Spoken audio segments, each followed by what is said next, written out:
ಭ್ರಷ್ಟಾಚಾರದ ವಿರುದ್ಧ ಹೋರಾಟಕ್ಕೆ ದೇಶದ ಯುವಕರೇ ಒಂದಾಗಿ ಬನ್ನಿ ಮೆಗಾ ಫೈಟ್ ವಿಶೇಷ ಕಾರ್ಯಕ್ರಮಕ್ಕೆ ಮತ್ತೊಮ್ಮೆ ತಮಗೆಲ್ಲ ಸ್ವಾಗತ. ಅನಂತ್ ಒಂದು ಮಾತು ಹೇಳಿದ್ರು.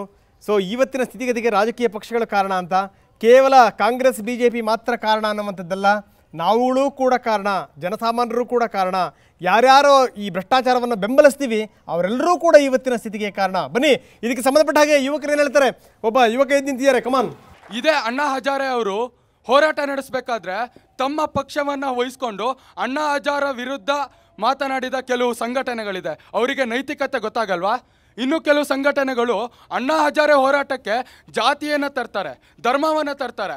ಇವರು ನಮ್ಮ ಒಂದೇ ಮಾತರಂ ಅಂತ ಕೂಗ್ತಾರೆ, ಅದಕ್ಕೋಸ್ಕರ ಅಣ್ಣಾ ಹಜಾರೆ ಅವರಿಗೆ ಬೆಂಬಲ ಸೂಚಿಸೋದು ಬೇಡ ಅಂತ ಕೆಲವು ಸಂಘಟನೆ ಹೇಳ್ತಾರೆ. ನಾಚಿಕೆ ಆಗಲ್ವಾ ನಿಮ್ಗೆ? ಅವ್ರು ಹೇಳಿದ್ರು ಆಗಲೇ ಭ್ರಷ್ಟಾಚಾರ ಇದು ಮಾಡಬೇಕಂದ್ರೆ ನಾವು ಸ್ಟೂಡೆಂಟ್ಸ್ ಪಾಲಿಟಿಕ್ಸಿಗೆ ಬರಬೇಕಂತ. ನಾವು ಪಾಲಿಟಿಕ್ಸಿಗೆ ಬಂದರೆ ನಮ್ಗೆ ಯಾರು ಸಪೋರ್ಟ್ ಮಾಡ್ತಾರೆ ಸರ್? ಯಾರು ಓಟ್ ಹಾಕ್ತಾರೆ ಸರ್? ಫಸ್ಟ್ ನಾವು ಯಾರಾದರೂ ಏನಾದರೂ ಮಾಡ್ತೀವಿ ಮುಂದೆ ಬರ್ತೀವಿ ಅಂದರೆ ಯಾರೂ ಕೇಳಲ್ಲ. ನಾನು ಎಲೆಕ್ಷನ್ಗೆ ನಿಂತರೂ ಯಾರೂ ನನಗೆ ಓಟ್ ಹಾಕಲ್ಲ. ಯಾಕಂದರೆ ಅವ್ರು ಫಸ್ಟ್ ಕೇಳೋದು ನೀನು ಏನು ಮಾಡಿದ್ಯಾ, ಏನು ಮಟ್ಟಿದ್ಯಾ ಅಂತ. ಆದರೆ ನಾವು ನಿಂತರೆ ತಾನೇ ನಮಗೆ ಗೆಲ್ಸಕ್ಕೆ ಸಾಧ್ಯ. ಈಗ ಸಜ್ಜನ್ ಪೋಯನವರೇ ನಿಮಗೆ ಟಿಕೆಟ್ ಕೊಡಿಸ್ಬೇಕು ಯಾವ್ದಾರು ರಾಜಕೀಯ ಪಕ್ಷದಿಂದ, ಆ ಜವಾಬ್ದಾರಿ ಇದೆ ಅವರಿಗೆ ಇವಾಗ. ಕಮನ್ ಸರ್ ಹೇಳಿ. ಒಂದು ಮಾತನ್ನು ಹೇಳ್ದೆ, ನೀವು ಹೇಳೋದ್ರಲ್ಲಿ 100% ಸತ್ಯ ಇದೆ. ಬಟ್ ಅದೇನಾಗಿದೆ ಅಂತ ಹೇಳಿದ್ರೆ, ನನ್ನ ಮಿತ್ರರು ಇವ್ರು ಹೇಳಿದಾಗೆ ಈ ರೆವಲ್ಯೂಷನ್ ಅನ್ನೋದನ್ನ ಒಂದು ನಡುರಾತ್ರಿಯಲ್ಲಿ ಶುರು ಮಾಡಿ ಬೆಳಗ್ಗೆ ನಮಗೆ ಇದರಲ್ಲಿ ಫಲ ಬರೋದಿಲ್ಲ ಅಂತ ಹೇಳಿದ್ನಲ್ವಾ. ನೀವು ಯಾವುದೇ ಇಲೆಕ್ಷನ್ ಪ್ರೋಸೆಸನ್ನು ನೋಡಿದ್ರೆ, ನಮ್ಮ ದೇಶದಲ್ಲಿ ಮಾತ್ರ ಅಲ್ಲ, ಯುರೋಪ್ನಲ್ಲಿ ನೋಡಿ, ಇವಾಗ ಮಿಡ್ಲ್ ಈಸ್ಟಲ್ಲಿ ನೋಡಿ, ಇವಾಗ ಅಥವಾ ಅಮೇರಿಕನ್ ಇಲೆಕ್ಷನ್ ಪ್ರೋಸೆಸಲ್ಲಿ ನೋಡಿದ್ರೆ, ನೀವು ಎಕ್ಸಿಸ್ಟಿಂಗ್ ಪ್ರೋಸೆಸನ್ನು ನೀವು ಡಿಸ್ಮ್ಯಾಂಟಲ್ ಮಾಡಬೇಕಾಗುತ್ತೆ. ಮೊದಲು ನೀವು ಈ ಪ್ರಾಸೆಸ್ಸಲ್ಲಿ ಎದ್ನೆತ್ಕೊಂಡು ನಾನು ನೋಡಿ ಯುವಕ ನನಗೆ ಟಿಕೆಟ್ ಕೊಡಿ ಗೆಲ್ಲಿಸಿ ಅಂದರೆ ಯಾರೂ ನಿಮಗೆ ಟಿಕೆಟ್ ಕೊಡೋದಿಲ್ಲ. ಮೊದಲು ಟಿಕೆಟ್ ಕೊಟ್ಟರೂ ಕೂಡ ನೀವು ಗೆಲ್ಲೋದಿಲ್ಲ. ಈ ಪ್ರಾಸೆಸನ್ನು ಡಿಸ್ಮ್ಯಾಂಟಲ್ ಹೇಗೆ ಮಾಡೋದು ಅಂತ ಹೇಳಿದ್ರೆ, ಬರುವ ಇಲೆಕ್ಷನಲ್ಲಿ ನೋಡಿ, ನಾವು ಯುವಕರು, ಯುವ ಜನತೆ ಪಾರ್ಟಿ ಪಂಗಡಗಳನ್ನು ಬಿಟ್ಟು ಒಂದು ಗುಂಪಾಗಿ ನಮಗೆ ಏನು ಅನಿಸುತ್ತೋ ಆ ಥರದಲ್ಲಿ ನಾವು ಓಟ್ ಹಾಕ್ತೇವೆ ಅನ್ನೋ ಒಂದು ಛಲವನ್ನು ನೀವು ತೋರಿಸಿದ್ರೆ, ಆ ಛಲವನ್ನು ನೀವು ಪಾರದರ್ಶಕತೆಯಿಂದ ಸೃಷ್ಟಿ ಮಾಡಿದ್ರೆ, ನೀನು ಬರೋ ಇಲೆಕ್ಷನ್ಗೆ ಆಟೋಮ್ಯಾಟಿಕಾಗಿ ಚೇಂಜ್ ಆಗುತ್ತೆ. ಏನಾಗುತ್ತೆ, ಯಾವುದೇ ಪೊಲಿಟಿಕಲ್ ಪಾರ್ಟಿ ತಗೊಳ್ಳಿ, ಅವ್ರು ಯಾರನ್ನು ನಿಲ್ಲಿಸ್ತಾರೆ, ಗೆಲ್ಲಕ್ಕೆ ಯಾರಿಗೆ ಸಾಮರ್ಥ್ಯ ಇದೆಯೋ ಅವ್ರು ನಿಲ್ಲಿಸ್ತಾರೆ. ಇವತ್ತು ಏನಾಗಿದೆ, ನಾನು ಗೆಲ್ಲಬೇಕು ಅಂತಂದರೆ ಹಣ ಹೆಂಡದ ಹೊಳೆ ಹರಿಸಿ ನಾನು ಗೆಲ್ಲುತ್ತೇನೆ. ನನಗೆ ನೋಡಿ, ನಾನು ಯುವಕರಿಗೆ ಹಣ ಕೊಟ್ಟು ಯುವಕರಿಗೆ ಹೆಂಡ ಕೊಟ್ಟು ನನಗೆ ಓಟ್ ಬರೋದಿಲ್ಲ ಅನ್ನೋ ಒಂದು ಗಮನ ನನಗೆ ಈ ಇಲೆಕ್ಷನಲ್ಲಿ ಬಂದರೆ, ಬರೋ ಇಲೆಕ್ಷನಲ್ಲಿ ನಾನು ಹಣ ಹೆಂಡದ ಬಗ್ಗೆ ಓಡೋದಿಲ್ಲ. ನೋಡಿ, ಯುವಕರಲ್ಲಿ ಯಾರಿದ್ದಾರೆ, ಯುವಕರ ನಾಯಕರು ಯಾರಿದ್ದಾರೆ, ಅವ್ರು ನಿಲ್ಲಿಸಿ ಅವ್ರು ಗೆಲ್ತಾರೆ. ರೀಸೆಂಟಾಗಿ ನಡೆದಿರೋ ಬೆಳ್ಳಾರಿ ಎಲೆಕ್ಷನ್ ತೊಗೊಂಡ್ರೆ ದುಡ್ಡು ಕೊಟ್ಬಿಟ್ಟು ಓಟ್ ಹಾಕಿಸ್ಕೋತಾರೆ. ಇವಾಗ ಜನರಿಗೆ, ಇವಾಗ ಓದಿದ್ದೀವಿ ನಾವು ವಿದ್ಯಾರ್ಥಿಗಳು, ಇವಾಗ ಓದಿಲ್ದಲೇ ಇರೋ ಯುವಕರು ಇರ್ತಾರೆ, ಅವ್ರಿಗೆ ನಾವು ಹೆಂಗೆ ಅರ್ಥ ಮಾಡಿಸ್ಬೇಕು ಅನ್ನೋದು ನಮ್ಮ ಮುಖಂಡರು ಹೇಳ್ಕೊಡ್ಬೇಕು. ಅಲ್ಲ, ಖಂಡಿತವಾಗ್ಲೂ ಇವತ್ತು ಹಣವನ್ನು ಪಡೆದು ನಡೀತಕ್ಕಂಥ ಚುನಾವಣೆಗಳು ನಮ್ಮೆಲ್ಲರ ಒಂದು ಹೊಣೆಗಾರಿಕೆ ಕೂಡ ಇದರಲ್ಲಿದೆ. ಇತ್ತೀಚೆಗೆ ಮಹಾರಾಷ್ಟ್ರದಲ್ಲಿ ನಡೆದಂಥ ಒಂದು ಉಪಚುನಾವಣೆಯಲ್ಲಿ ಅಲ್ಲಿರ್ತಕ್ಕಂಥ ರಾಜಕೀಯ ಪಕ್ಷಗಳು ಹಣವನ್ನು ಹಂಚಿದಾಗ ರಾಣೇಗಣ ಸಿದ್ಧಿಯ ಪಕ್ಕದಲ್ಲೇ ಇದ್ದಂಥ ಯಾವ ಅಣ್ಣಾ ಹಜಾರೆರವರ ಹಳ್ಳಿ ಇದೆ, ಅದರ ಪಕ್ಕದಲ್ಲೇ ಇದ್ದಂಥ ಒಂದು ಹಳ್ಳಿಯ ಜನ ಎಲ್ಲರೂ ಹಣ ಇಸ್ಕೊಂಡು ಮಾಡಿದ್ದೇನು ಅಂತಂದ್ರೆ, ಆ ಹಣವನ್ನು ಕೂಡಿಟ್ಟು ಆ ಸರ್ಪಂಚನ ಕೈ ಕೊಟ್ಟರು. ಸರ್ಪಂಚ ಸೇರ್ಕೊಂಡಿದ್ದು ನಂದೇ ಹಣ, ಇದು ನಾವೆಲ್ಲರ ದುಡಿಮೆಯ ಹಣ. ಹಾಗಾಗಿ ನಮ್ಮ ಊರಿನ ಶಾಲೆಗೆ ಒಂದು ಕೊಠಡಿಯ ಶಾರ್ಟೇಜ್ ಇದೆ, ಈ ಕೊಠಡಿಯನ್ನು ಕಟ್ಸೋಣ ಅಂತ ಹೇಳ್ಬಿಟ್ಟು ಕೊಠಡಿ ಕಟ್ಸಿದ್ರು. ಈ ರೀತಿಯಾಗಿಯೂ ಕೂಡ ನಾವು ಯೋಚನೆಯನ್ನ ಮಾಡಬೇಕಾಗುತ್ತೆ. ಈ ನಿಟ್ಟಿನಲ್ಲೂ ಬುದ್ಧಿಯನ್ನ ಕಲಿಸಬೇಕಾಗುತ್ತೆ. ಇದನ್ನ ಮುಂದುವರಿಸಿದ್ರೆ ಅವರ ನಂತರ ಡಿಸೈಡ್ ಮಾಡಿದ್ರು, ಯಾರು ಹಣವನ್ನ ಕೊಟ್ಟರು ಅವ್ರಿಗೆ ಓಟ್ ಹಾಕ್ಬಾರ್ದು, ಹಣವನ್ನ ಕೊಡ್ದಲೇ ಇರೋರ್ಗೆ ಓಟ್ ಹಾಕ್ಬೇಕು ಅನ್ನೋ ರೀತಿಯಲ್ಲಿ ಪಾಠವನ್ನು ಕೂಡ ಈ ಸಂದರ್ಭದಲ್ಲಿ ಕಲಿಸಿದ್ರು. ಪ್ರಮುಖ ಪ್ರಶ್ನೆ ಏನಂತ ಹೇಳಿದ್ರೆ, ನಾವು ಬರೀ ವಿಧಾನಸಭೆ ಅಥವಾ ಲೋಕಸಭೆ ಚುನಾವಣೆಗೆ ಸಂಬಂಧಪಟ್ಟಂಗೆ ಮಾತಾಡೋದಲ್ಲ. ಬಹುಶಃ ಇಲ್ಲಿ ಕೂತಿರೋರೆಲ್ಲ ನಾವು ವಿದ್ಯಾರ್ಥಿ ಮುಖಂಡರುಗಳು, ಮತದಾನದ ಹಕ್ಕಿರುವಂಥವರು. ನಮ್ಮ ಶಾಲೆಗಳಲ್ಲಿ, ಯೂನಿವರ್ಸಿಟಿಗಳಲ್ಲಿ, ಕಾಲೇಜುಗಳಲ್ಲಿ ನೂರಾರು ಸಮಸ್ಯೆಗಳ ಮಧ್ಯೆ ದಿನ ತೊಳಲಾಡ್ತಾ ಇದ್ದೀವಿ.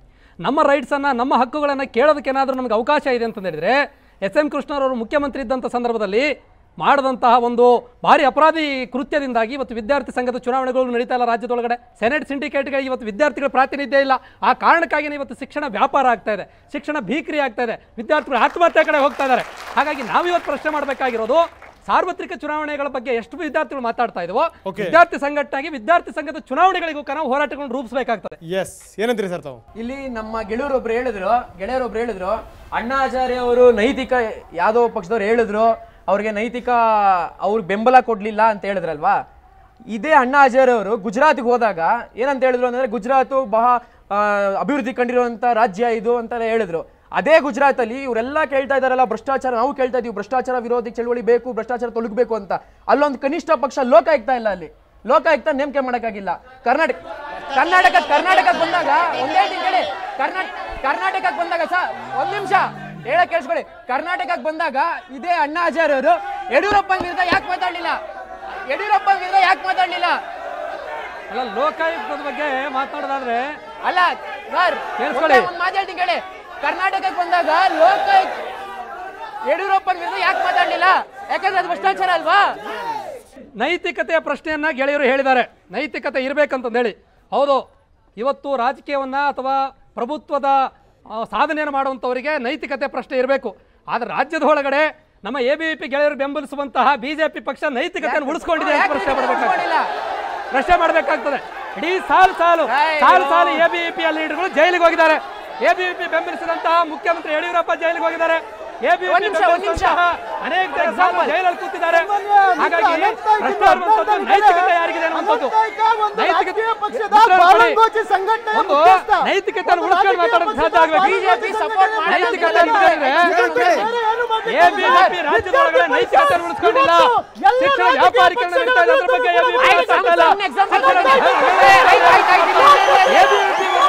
BJP ಪಕ್ಷದ ಬಾಲಂಗಟ್ಟಿ ನಡೆದಿದ್ದಾರೆ. BJP ಪಕ್ಷದ ಬಾಲಂಗಟ್ಟಿ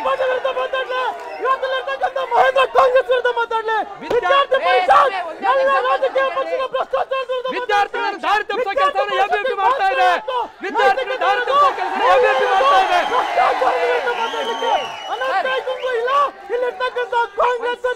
ಪ್ರತಿನಿಧಿಯಾಗಿರ್ತಕ್ಕಂಥ NSA ಅಧ್ಯಕ್ಷನಿಗೂ ಇಲ್ಲ. ಕಮ್ಯುನಿಸ್ಟ್ ಪಾರ್ಟಿ ಮಾಡಿದ ಕೆಲಸ, ದೇಶದ್ರೋಹದ ಕೆಲಸ, ಕಾಂಗ್ರೆಸ್ ಭ್ರಷ್ಟಾಚಾರ BJP ಬೈಕೊಳ್ಳಿ. ಆದ್ರೆ ABVP ತರದ ಸಂಘಟನೆ ಬಗ್ಗೆ ಮಾತಾಡ್ಲಿಕ್ಕೆ ಇಬ್ಬರಿಗೂ ನೈತಿಕತೆ ಇಲ್ಲ ಅನ್ನೋದನ್ನ ಬಹಳ ಸ್ಪಷ್ಟವಾಗಿ ಎಲ್ಲ ಹಂತದ ಭ್ರಷ್ಟಾಚಾರವನ್ನು ಮಾತಾಡ್ಬೇಕಂತ ಹೇಳಿದ್ರೆ ಕಾಂಗ್ರೆಸ್ಸಿನ ಭ್ರಷ್ಟಾಚಾರವನ್ನ ಖಡಾಖಂಡಿತವಾಗಿ ಎಷ್ಟು ವಿರೋಧ ಮಾಡಿ ಹೋರಾಟ ಮಾಡ್ತೀವೋ ಅಷ್ಟೇ ಬಲಿಷ್ಠವಾಗಿ ರಾಜ್ಯದ BJP ಸರ್ಕಾರದ ಭ್ರಷ್ಟಾಚಾರದ ವಿರುದ್ಧ ABVP ಯಾಕೆ ಹೋರಾಟ ಮಾಡಲಿಲ್ಲ? ಪ್ರಶ್ನೆ ಇದೆ. 27ನೇ ತಾರೀಕು ಜುಲೈ 27ನೇ ತಾರೀಕು ಕರ್ನಾಟಕ ರಾಜ್ಯದ ಲೋಕಾಯುಕ್ತರಾಗಿದ್ದಂತ ಜಸ್ಟಿಸ್ ಸಂತೋಷ್ ಹೆಗಡೆ ಅವರು ರಿಪೋರ್ಟ್ ಕೊಟ್ಟರು. ಜುಲೈ 27ನೇ ತಾರೀಕು ಅಖಿಲ ಭಾರತೀಯ ವಿದ್ಯಾರ್ಥಿ ಪರಿಷತ್ ಇಡೀ ಕರ್ನಾಟಕ ರಾಜ್ಯದಲ್ಲಿ ಎಲ್ಲ ಜಿಲ್ಲಾ ಕೇಂದ್ರಗಳಲ್ಲಿ ಪ್ರತಿಭಟನೆ ಮಾಡ್ತಾ ವಿಷಯ ಪ್ರಸ್ತಾಪ ಮಾಡಿದೆ. ಪಕ್ಕದ ಕೇರಳದ ಕಮ್ಯುನಿಸ್ಟ್ ಗವರ್ನಮೆಂಟ್ ವಿದ್ಯಾರ್ಥಿಗಳನ್ನ ದಾರಿ ತಪ್ಪಿಸುವಂತ ಕೆಲಸ ಮಾಡಬೇಡಿ. ವಿದ್ಯಾರ್ಥಿಗಳ ದಾರಿ ತಪ್ಪಿಸುವ ಕೆಲಸ ABVP ಮಾಡ್ತಾ ಇದೆ. ಕೇವಲ ಕಾಂಗ್ರೆಸ್ಸಿನ ಭ್ರಷ್ಟಾಚಾರದ ವಿರುದ್ಧ ಅಲ್ಲಿ ಮಾತಾಡಬೇಕಾಗಿರೋದು. ಇಲ್ಲಿ ಭ್ರಷ್ಟಾಚಾರ ಎಲ್ಲರಿಗೂ ಕೂಡ ನಾನು ಕೇಳೋದು ಕೊಡ್ಬೋದಾಗುತ್ತೆ. ಇವ್ರು ಯಾರು ಕೂಡ ಮಾಡ್ಲಿಕ್ಕೆ ಆಗೋದಿಲ್ಲ. ಭ್ರಷ್ಟಾಚಾರ ಅಂತೀರಾ. ಇದೇ ಫ್ರೀಡಂ ಪಾರ್ಕ್ ಅಲ್ಲಿ ಅಣ್ಣಾ ಹಜಾರೆನೂ ಭ್ರಷ್ಟಾಚಾರದ ಬಗ್ಗೆ ಹೋರಾಟ ಮಾಡಿದ್ರು. ಅದೇ SFI ಬಂದು ಇಲ್ಲಿವರೆಗೂ ಭ್ರಷ್ಟಾಚಾರದ ಬಗ್ಗೆ ಎಷ್ಟು ಹೋರಾಟ ಮಾಡಿದ್ದೀರಾ? ನಿಮ್ಗೆ ನೈತಿಕತೆ ಇಲ್ಲ. ಇವತ್ತು ಕರಪ್ಷನ್ಗೆ ಸಂಬಂಧಪಟ್ಟಾಗ ಇಷ್ಟೊಂದು ದೊಡ್ಡ ಮೂವ್ಮೆಂಟ್ ಶುರುವಾಗಿದೆ. ಅದು ಅಣ್ಣಾ ಹಜಾರೆ ಆ ನಂತರ YSC ಹೆಸರಲ್ಲಿ ನಡೀತಾ ಇದೆ. ಇವತ್ತು ಆ ಒಂದು ಹೋರಾಟಕ್ಕೆ ಇವತ್ತು ಬೇರೆ ಯಾವುದೇ ವಿದ್ಯಾರ್ಥಿ ಮುಖಂಡರಿರ್ಬೋದು, ಯಾವುದೇ ವಿಚಾರಕ್ಕೆ ಅವ್ರು ಬದ್ಧರಾಗಿರ್ಬೋದು, ಆದರೆ ಆ ಹೋರಾಟವನ್ನು ಬೆಂಬಲಿಸಬೇಕಾಗತ್ತೆ. ಯಾಕೆಂದರೆ ಇಡೀ ವ್ಯವಸ್ಥೆಯ ಬದಲಾವಣೆನೇ ನಮಗೆ ಬೇಕು. ನಾವು ಯಾವ ಕ್ಷೇತ್ರದಲ್ಲಾದರೂ ಕೆಲಸ ಮಾಡ್ಬೋದು, ಯಾವ ವಿಚಾರನ ಬೇಕಾದರೂ ನಾವು ಒಪ್ಕೊಂಡಿರ್ಬೋದು. ಆದರೆ ನಮ್ಮ ಬದ್ಧತೆ ಏನು? ಸಾಮಾಜಿಕ ಒಂದು ಸುಧಾರಣೆಯನ್ನು ತರಬೇಕಾಗತ್ತೆ. ಅಂತಹ ಹೋರಾಟ ಆಗ್ತಾ ಇದೆ ಅಂತ ಅಂದಾಗ ಎಲ್ಲರೂ ಒಟ್ಟುಗೂಡಿ ಆ ಹೋರಾಟವನ್ನು ಬೆಂಬಲಿಸುವಂಥ ಪ್ರಯತ್ನ ಮಾಡಬೇಕು. ಮಾಲ್ತಿ ಸರ್ಗೆ ನನ್ನ ಕ್ವಶನ್, ಅವರು ಕರಪ್ಷನ್ ಬಗ್ಗೆ ಸ್ಟೂಡೆಂಟ್ಸ್ಗೆ ಕರೆಕ್ಟಾಗಿ ಮಾಹಿತಿ ನೀಡಬೇಕು ಅಂತಂದ್ರಲ್ಲ.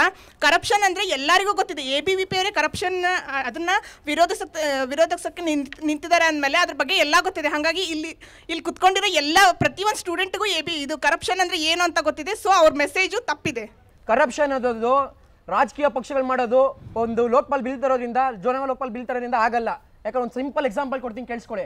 ಇವಾಗ ನಾನೊಬ್ಬ ಕಾಲೇಜ್ ಸ್ಟೂಡೆಂಟ್ ಅಂದಮೇಲೆ ನನಗೆ ಅದು ಒಂದು ಕಾಲೇಜ್ ಇದೆ, ಒಂದು ಕಾಲೇಜು, ಒಂದು ಕ್ಯಾಂಪಸ್ ನನಗೆ ಕ್ಷೇತ್ರ. ಕಾಲೇಜಲ್ಲಿ ಡೊನೇಷನ್ ಅವಳು ಇದೆ, ಕಾಲೇಜಲ್ಲಿ ಫೀಸ್ ಜಾಸ್ತಿ ಇದೆ, ಕಾಲೇಜಲ್ಲಿ ಟೀಚರ್ಸ್ ಸರಿಯಾಗಿಲ್ಲ, ಎಲ್ಲ ನಮಗೆ ಅದರದೇ ಅಂತ ಸಾಕಷ್ಟು ಭ್ರಷ್ಟಾಚಾರಗಳು ನಡೀತಾ ಇರುತ್ತೆ. ನಾವು ಒಂದು ಯೂನಿವರ್ಸಿಟಿಯಲ್ಲಿ ಹಗರಣಗಳು, ಅದು ಆ ಕರಪ್ಷನ್ ನಿಲ್ಬೇಕು, ಅದಕ್ಕೆ ಆಮೇಲೆ ರಾಜಕೀಯ ಪಕ್ಷ ತರೋಣ. ನಾನು ಕರಪ್ಷನ್ ಇಲ್ಲ, ನಿಮ್ ಕರಪ್ಷನ್ ಬಗ್ಗೆ ಗೊತ್ತಿಲ್ಲ ನಾನು ಹೇಳ್ತಾ ಇಲ್ಲ. ಅಯ್ಯೋ ನಾವು ಅನಂತ್ ಕುಮಾರ್ ಅವ್ರಿಗೆ ಬಿಡು, ನಾನು ಅವಾಗಿಂದ ಗಮನಿಸ್ತಾ ಇದ್ದೇನೆ. ದಯಮಾಡಿ ಆರೋಪ ನಿಲ್ಲಿಸು.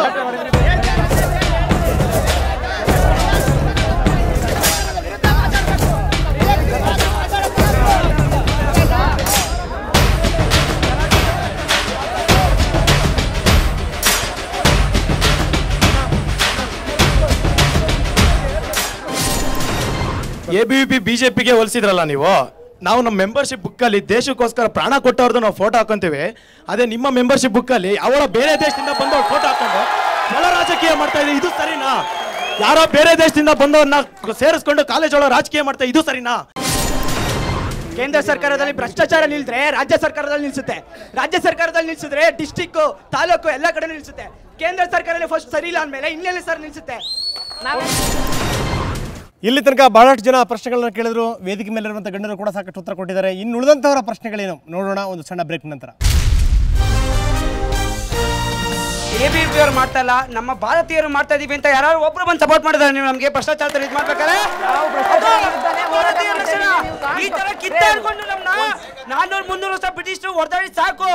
ಇದೇ 50 ವರ್ಷದ ಹಿಂದ್ಗಡೆ ಇವ್ರ ಅವೇರ್ನೆಸ್ ಎಲ್ಲೋಗಿತ್ತು?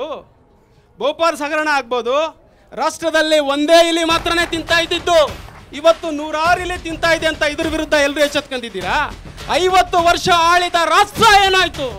ಇವತ್ತೊಂದಿನ ನಾನಾ ಸಂಘಟನೆಗಳು ನಾನು ಮಾಡಿದ್ದೀನಿ ಅಂತ ಬೆನ್ ತೋರಿಸ್ತಾ ಇದೆಯಲ್ಲ, ಇದಕ್ಕೆ ಮೊದಲು ನೀವೆಲ್ಲೋಗಿದ್ರಿ?